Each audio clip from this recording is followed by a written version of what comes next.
Okay, so that was a good question. So if you think about it, right now, when we have this right here, it goes to 1, 1. So when we take 1, 1 as our vector, there's actually, you can compute the length of a vector, is the idea. And when you can compute the length, that means how fast it's going to go. So when we are moving directly up like this, when we have our vector here, the length of this vector is 1. We know that. We can just tell that by looking at it. But when we look at this, the length is much less obvious.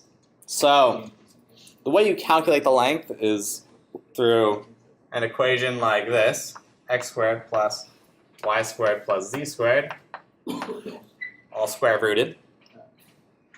So you can do this, and you could do that yourself. And if we do that with our 1, 1 vector right here, we'll notice that it's 1 plus 1 radical, and that equals radical 2, and that is actually greater than 1. So when we press both up and right, we're going to be moving faster than if we just pressed up.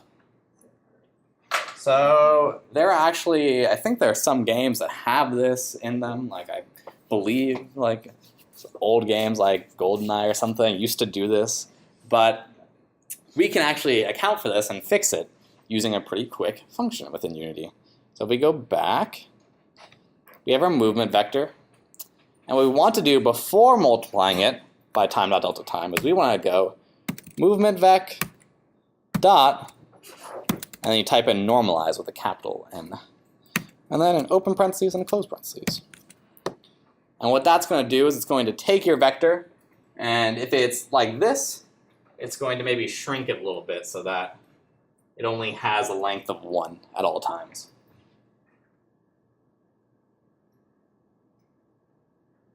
So that's an option.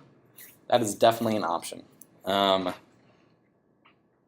Yeah, that sort of just depends on what you prefer. I actually think it looks pretty fine without normalize, so I'm going to comment it out. But you can add it in, and it'll do the same thing. It'll just maybe function a little more consistently.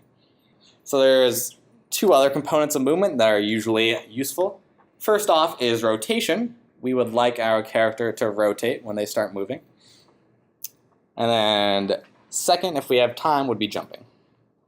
But since we want to touch animation, we might leave jumping for the future or leave it as a challenge to you guys. Cool. Okay, let's tackle rotation next. So if we go on to custom movement again, we want to rotate our object. There's a few ways you could do this. I'm going to offer you guys one possible way of doing this, and you guys can maybe think of something else. But it is with rb.moveRotation. Conveniently, right there.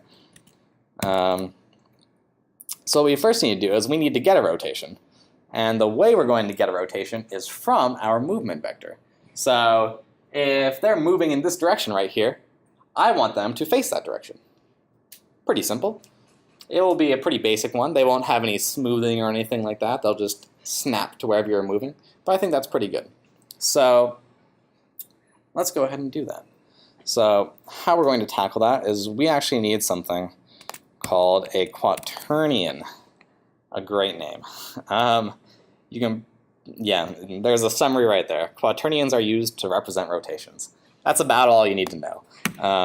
So you got quaternion, and then maybe call this like look rot for look rotation or something like that.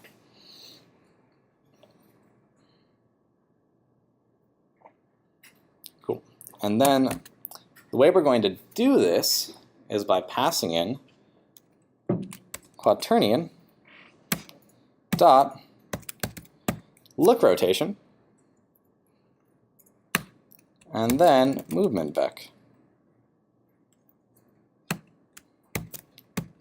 So if you saw what look rotation did, it creates a rotation with the specified forward and upwards direction. And by default, up is going to be the y-axis. So we just need to put in the direction that we're currently going forward, which is this arrow, our movement vec. And that will return to us a rotation. And then what we can do is go below it and do rb.moveRotation, look rot.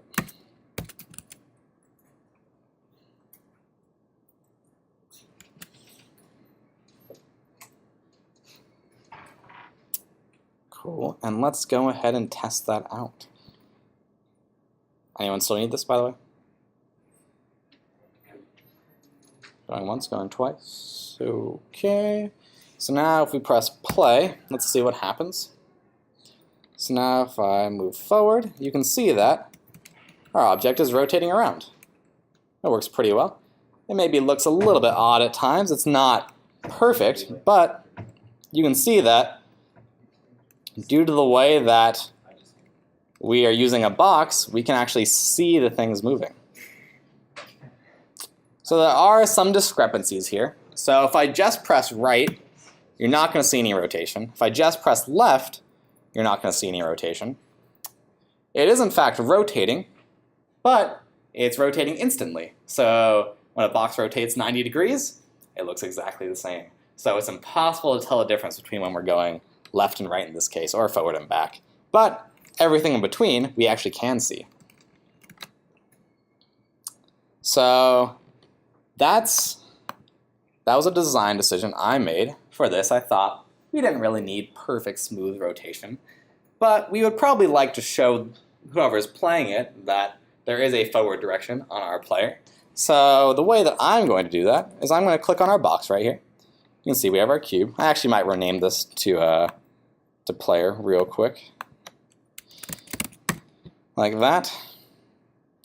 And then if you right click on the player and then go down to 3D object and go to cube or sphere, I actually might grab a sphere.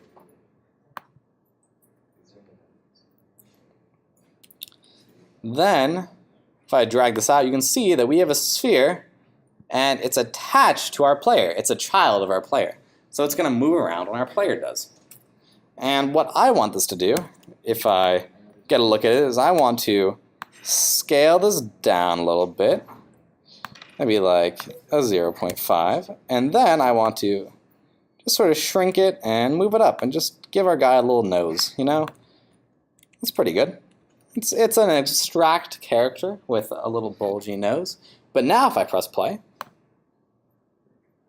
and move, you can see that the nose points in the direction that the character is. So whoever is playing sort of knows it's not a mistake. We're just instantly rotating.